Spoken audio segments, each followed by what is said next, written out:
2025 champions league থেকে বিদায় Real মাদ্রিদের। আর্সেনালের কাছে 5-1 গোলের লজ্জার হার। কেন হারল রিয়াল মাদ্রিদ? তার অনেক কারণ আছে। রিয়াল মাদ্রিদের বোর্ড থেকে শুরু করে কোচিং স্টাফ সবাই এই ম্যাচ হারার জন্য দায়ী। মাদ্রিদের বোর্ড কোনো নজরই দেয়নি প্লেয়ারদের ইনজুরি নিয়ে। এমবাপে ছাড়া আর কাউকেই সাইন করেনি গত বছর, অথচ মিডফিল্ডে ক্রুজ বিদায় নিয়েছিল আগের বছর, তার বদলে কাউকেই আনেনি। সাইড ব্যাকদের অবস্থাও খুবই খারাপ। এতগুলো এসিএল ইনজুরি পরেও একটাও ডিফেন্সিভ সাইন করেনি রিয়াল মাদ্রিদ। কোচ কার্লো আনসেলোত্তিরও দোষ আছে। একজন গ্রেট কোচের কাজ হলো তার কাছে যে প্লেয়ারগুলো আছে তাদেরকে দিয়েই ভালো রেজাল্ট দেওয়া। কোচের প্রপার সিস্টেম থাকলে সব প্লেয়ারই ক্লিক করবে। ম্যাচের মধ্যে কোনো গেম প্ল্যান ছিল না, শুধু ছিল ক্রস আর ক্রস। প্রতিদিন যদি প্লেয়ারদের ওপর ছেড়ে দেন তাহলে এমনভাবেই হারতে হবে। মাদ্রিদের এই হারের আরও একটি কারণ হলো অ্যাটাকের প্লেয়াররা নিচে নামে না, ট্র্যাক ব্যাক করে না। পিএসজিতে নেইমার, মেসি, এমবাপে থাকার পরও চ্যাম্পিয়ন্স লিগ জিততে পারেনি এই কারণেই। এই বছর চ্যাম্পিয়ন্স লিগে প্রতি 90 মিনিটে এমবাপে ডিস্টেন্স কভার করেছে মাত্র 4.97 মাইলস। ভিনিসিয়াস ডিস্টেন্স কভার করেছে 5.47 মাইলস, আর রড্রিগো 5.90 মাইলস কভার করেছে, যেগুলো চ্যাম্পিয়ন্স লিগে যে কোনো অ্যাটাকারদের থেকে অনেক কম। আরেকটা কারণ হলো গেম প্লে। আর্সেনালের আছে 6 ফুট প্লাস ডিফেন্ডার যারা এরিয়ালে অনেক স্ট্রং। রিয়াল মাদ্রিদের প্লেয়াররা ক্রস করলে সব ক্লিয়ার করে দিচ্ছিল তারা।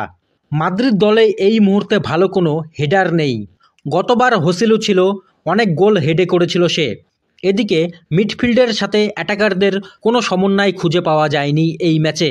মাদ্রিদের মিডফিল্ডের এই অসহায় আত্মসমর্পণ দেখে টনি ক্রুজ বলেছে, আমাকে মাঠে নামাও, আমি আবার রিয়াল মাদ্রিদকে সাহায্য করতে চাই।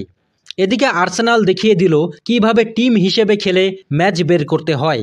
তাদের ডিফেন্ডাররা এত দারুণভাবে কম্প্যাক্ট করে রেখেছিল যার ফলে মাদ্রিদের অ্যাটাকাররা স্পেসই পাচ্ছিল না।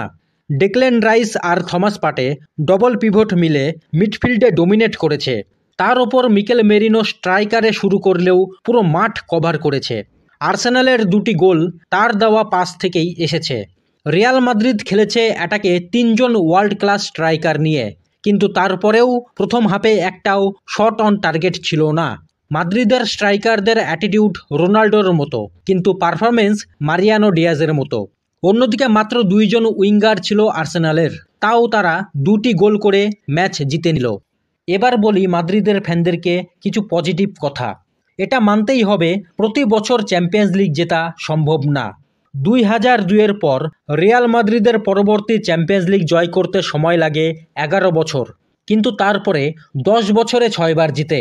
ইউরোপের অনেক জায়ান্ট ক্লাবের পুরো ইতিহাসেও 6টি চ্যাম্পিয়ন্স লিগ নেই। রিয়াল মাদ্রিদ হয়তো পরের বারই 16 নম্বর চ্যাম্পিয়ন্স লিগ জিতে যাবে, না হলে তার পরের বার হবে। এটা নিশ্চিত তারা আবার চ্যাম্পিয়ন্স লিগ জিতবেই, কারণ রিয়াল মাদ্রিদ হলো চ্যাম্পিয়ন্স লিগের কিং।